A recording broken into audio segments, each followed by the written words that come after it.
हरे कृष्णा। ओम नमः शिवाय। स्वागत है आपका मेरे यूट्यूब चैनल पूजा पाठ में। सर्व सुख, रक्त विकार, राज सम्मान तथा पुत्र की प्राप्ति के लिए मंगलवार का व्रत उत्तम है। मंगलवार के व्रत से मनुष्य के समस्त दोष नष्ट हो जाते हैं। तो इसलिए आज के दिन, मंगलवार के दिन, लाल वस्त्र धारण करके दिन में हनुमान जी का पूजन कर मंगलवार व्रत कथा का श्रवण करना चाहिए। इससे व्यक्ति को बल बुद्धि विद्या की प्राप्ति होती है तथा संकट मोचन हनुमान जी की कृपा से भक्तों के सभी संकट दूर हो जाते हैं। तो आज मैं आपको सुना रही हूँ मंगलवार के दिन सुनी जाने वाली मंगलवार की बड़ी ही दुर्लभ और पौराणिक व्रत कथा, जिसे आप सभी भक्तगण बड़ी श्रद्धा तथा प्रसन्नचित मन से पूरा अवश्य सुनिए। तो आइए जय सिया राम का उद्घोष करते हुए कथा का श्रवण करते हैं। एक नगर में एक ब्राह्मण परिवार रहा करता था। उस परिवार में सिर्फ पंडित दुर्गेश ही थे। वह अपना जीवन यापन यजमान से मिली दक्षिणा से ही करते थे। माता तो बचपन में ही चल बसी थी और अब पिता का साया भी सर से उठ चुका था। सुबह खाना बनाकर खाते, फिर काम पर चले जाते। शाम को वापसी के बाद आराम भी नहीं करते और आते ही खाना बनाने में जुट जाते। मोहल्ले वालों ने अपने प्रयासों से पंडित जी का विवाह एक गरीब कन्या से करा दिया। अब दुर्गेश खुश थे।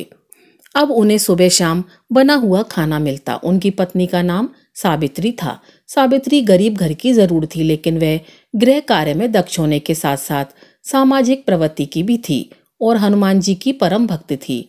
उसके व्यवहार से सभी पड़ोसी खुश थे। वह हर मंगलवार का व्रत किया करती थी। अब इधर पंडित जी का जीवन अच्छे से कट रहा था। कुछ समय बाद सावित्री गर्भवती हो गई। जब सावित्री के प्रसव का समय आया तो पंडित जी अपने पड़ोसी की एक दाई को लेकर आए। समय पर सावित्री ने एक सुंदर लड़के को जन्म दिया। अब इधर पंडित जी ने एक नए कपड़े में उसे लपेट लिया और घर से निकल पड़े। कुछ समय के उपरांत वे गंगा के तट पर जा पहुंचे।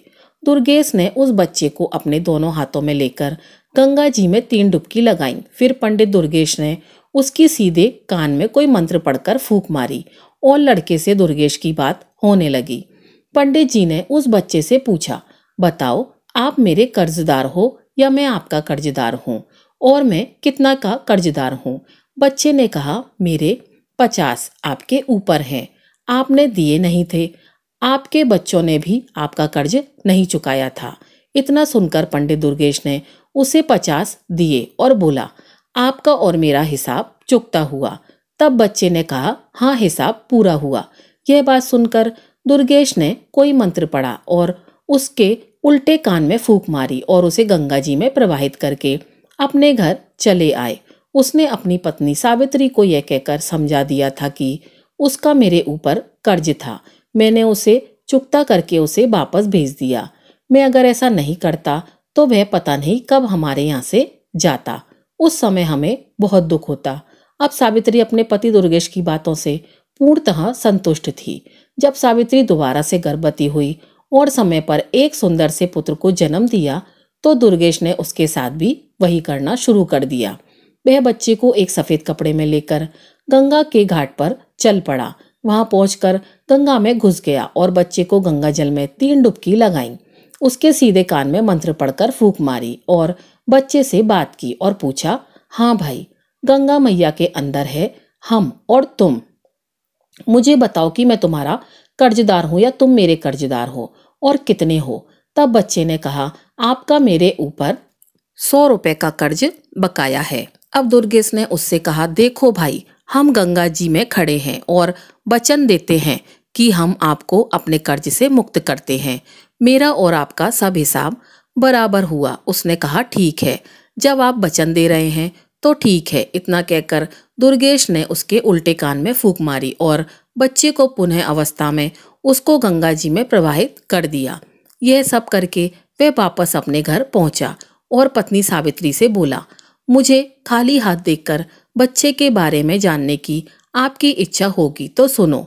उस पर हमारे 100 रुपए का कर्ज था, तो हमने उसे गंगा पर वचन दे दिया और उसे ऋण मुक्त कर दिया। हम नहीं चाहते थे कि आगे चलकर वह हमें तड़पा कर जाए। अब सावित्री ने पूछा, ऐसा कैसे पंडित जी कहने लगे, जब से तुम मेरे घर में आई हो तुमने देखा कि पंडिताई करके जो भी कुछ मिलता है उससे बचत नाम मात्र की होती है, पर होती तो है। सुबह हमारे 100 रुपए जल्दी ही चुकता कर हमें रुलाकर चला जाता। हम आजीवन उस दुख में जीते रहते। जब हमने उसे ऋण चुकाकर उसे भेज दिया और अभी मोह भी नहीं था तो कैसा दुख। पंडित जी की बात सुनकर सावित्री चुप हो गई।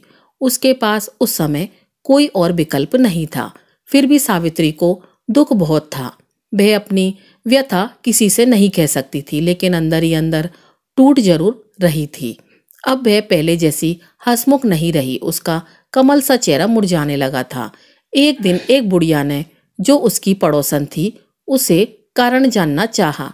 सावित्री उस बुढ़िया को बहुत मानती थी, इसलिए वह उसके आग्रह को ठुकरा न सकी और अपनी आप बीती उसे बताई। बुढ़िया कहने लगी, देखो सावित्री, हमारा राजा बहुत दयालु है और वह सभी की सुनता है।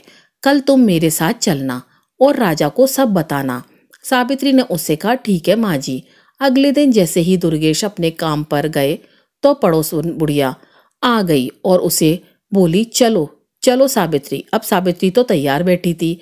वह राजा के पास दरबार में गई और वहां पहुंचने के बाद राजा ने उसकी सारी बातें ध्यान से सुनी। बातें सुनकर राजा ने उस बुढ़िया से कहा, अब यह जिम्मेदारी तुम्हारी है कि आगे जब इसके बच्चा होने को हो तब तुम मुझे सूचना दे देना। और सावित्री से कहा, तुम भी भूल मत जाना, इस बुढ़िया को याद से मेरे पास भिजवा देना। इसी आशा में दोनों अपने घर आ गईं। सावित्री और पड़ोसन बुढ़िया राजा से आश्वासन मिलने के बाद निश्चिंत हो गई थी।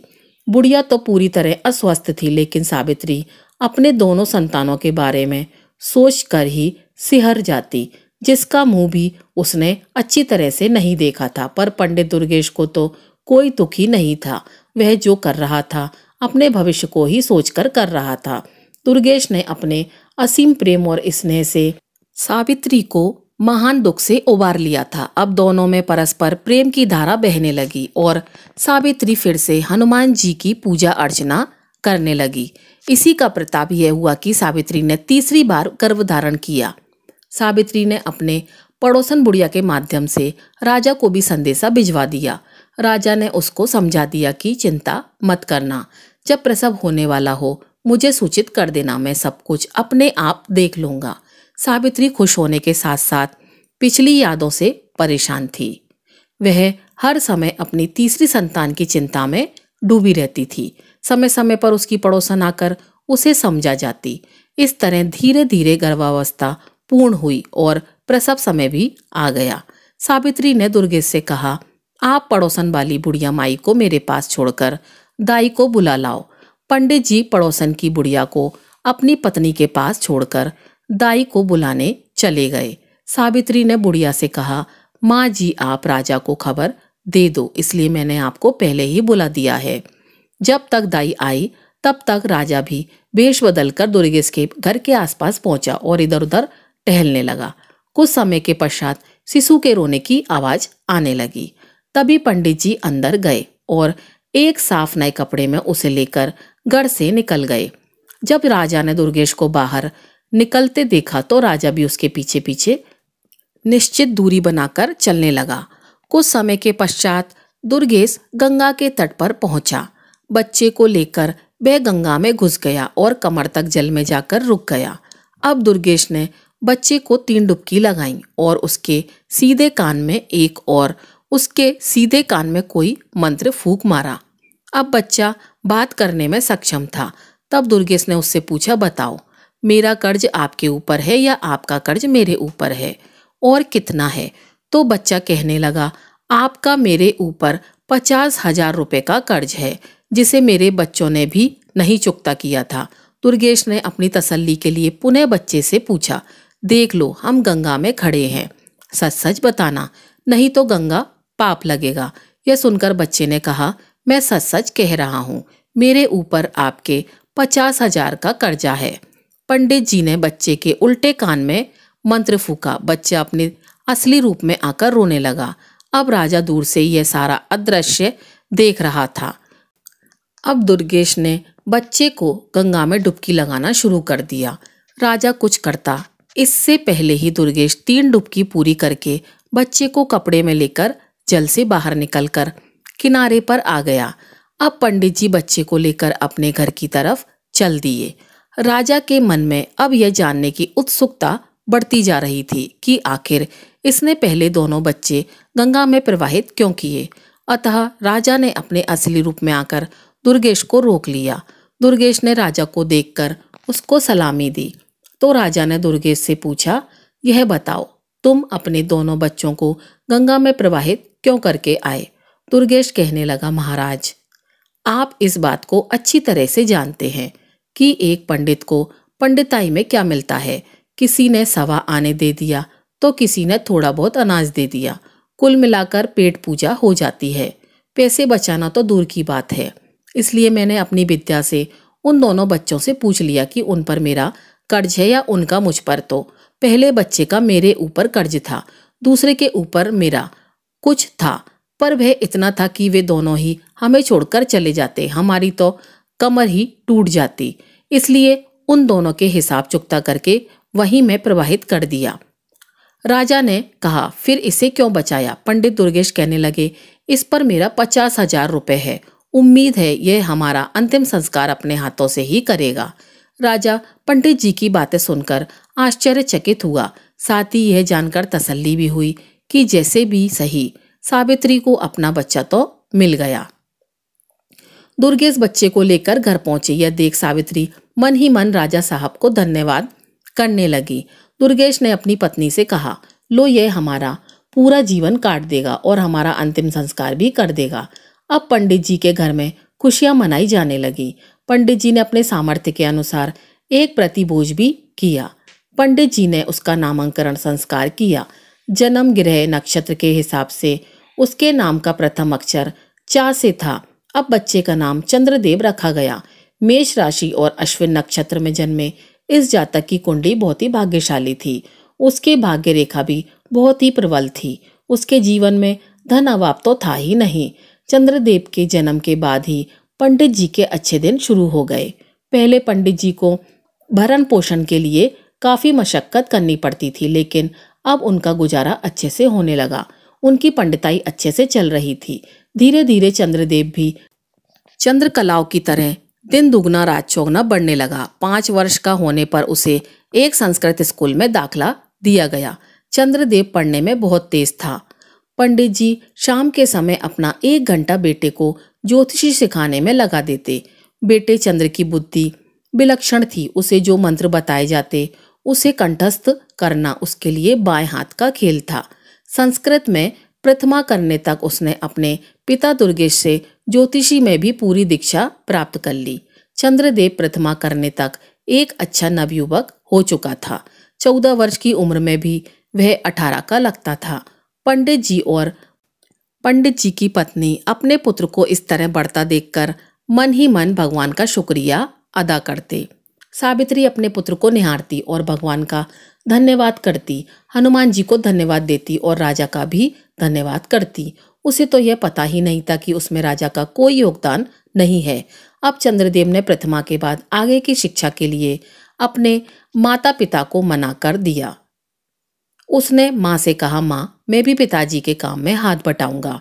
माँ ने कहा, बेटा अभी तेरी उम्र ही क्या है, खेलो खाओ और आगे दुनियादारी को समझने की कोशिश करो। यह काम तो सारी उम्र ही तुम्हें करना है। इस पर चंद्रदेव ने कहा, माँ जब मुझे पंडिताई करनी ही है तो बाद में क्यों, अभी से क्यों नहीं। विद्या तो कोई हो, उसे जितना उपयोग करेंगे उसमें बढ़ोतरी उतनी ही होगी। कल पूर्णिमा का दिन है तो मैं भी कल से काम पर जाऊंगा। अब पंडिताइन मन ही मन बहुत खुश हो रही थी। चलो अब उसके घर में 2-2 कमाने वाले हो गए थे। थोड़ा पैसा इकट्ठा करके हम अपने बेटे का विवाह भी कर देंगे और मजे से उसकी दुनिया में रम जाएंगे। मन में ऐसा विचार करके वह सो गई कि चलो सुबह जल्दी उठकर दोनों के लिए खाना भी बना दूंगी। कल दोनों ही काम पर जाएंगे। पंडिताइन को रात में नींद नहीं आई। वह सोचने में ही करवट बदलते बदलते परेशान हो गई। सुबह जल्द ही जाग कर रसोई का काम निपटाकर स्नान ध्यान करके हनुमान जी का पूजन करने के बाद खाना बना दिया और अब निश्चिंत होकर चारपाई पर लेट गई। वह सारी रात सो नहीं पाई थी, अतः जिस निश्चिंतता के साथ वह लेटी थी उसे जल्दी ही नींद आ गई।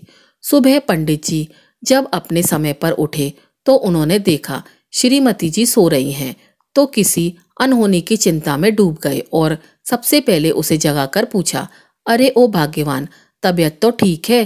कहते हुए उसके माथे को छूकर देखा।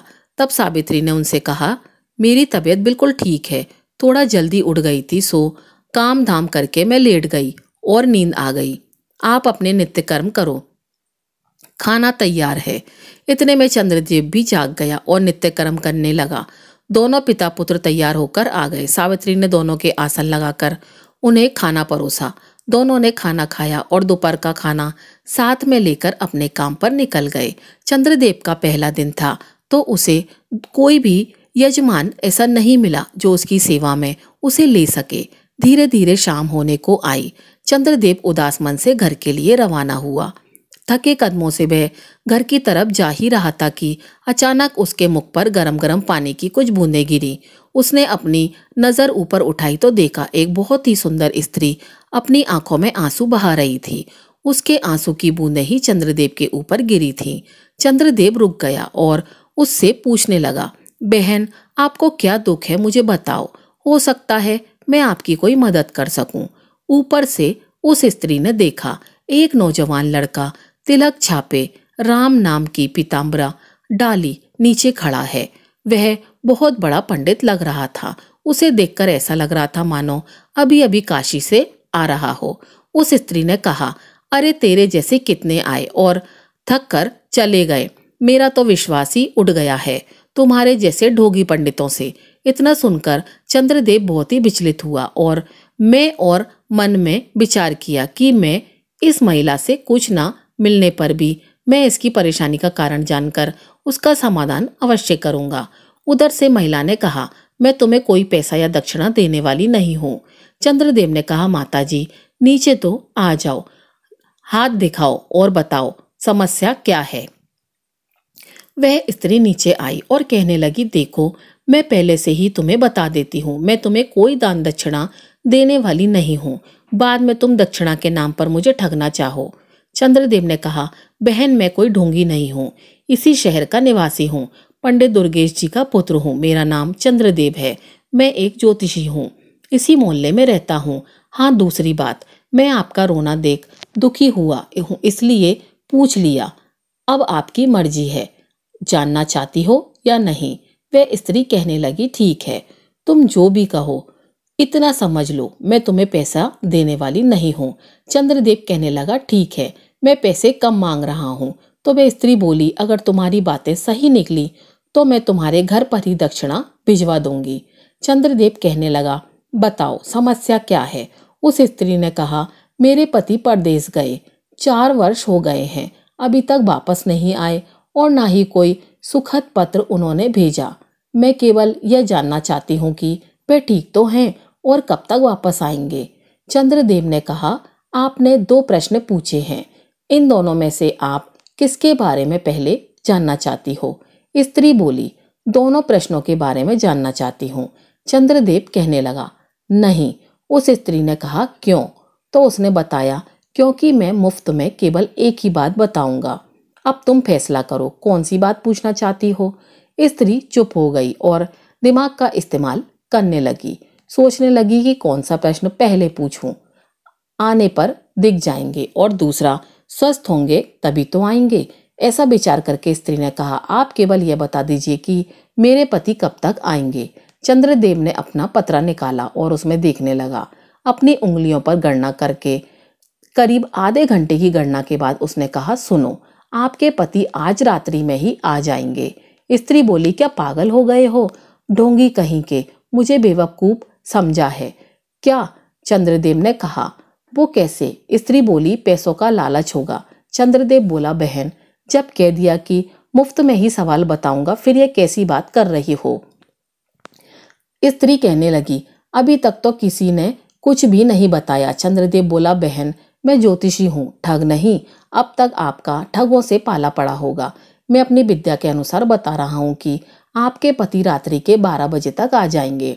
वह स्त्री बोली, आप सही कह रहे हैं, मेरे साथ ठगी हो चुकी है, इसलिए अब मैं किसी और पर विश्वास नहीं कर सकती और किसी को पहले पैसा भी नहीं दूंगी। चंद्रदेव कहने लगे, बहन मैंने तो पहले ही कहा था, मुफ्त का मतलब मुफ्त। अगर आपको सही लगे तो मेरी दक्षिणा जो उचित समझो भिजवा देना।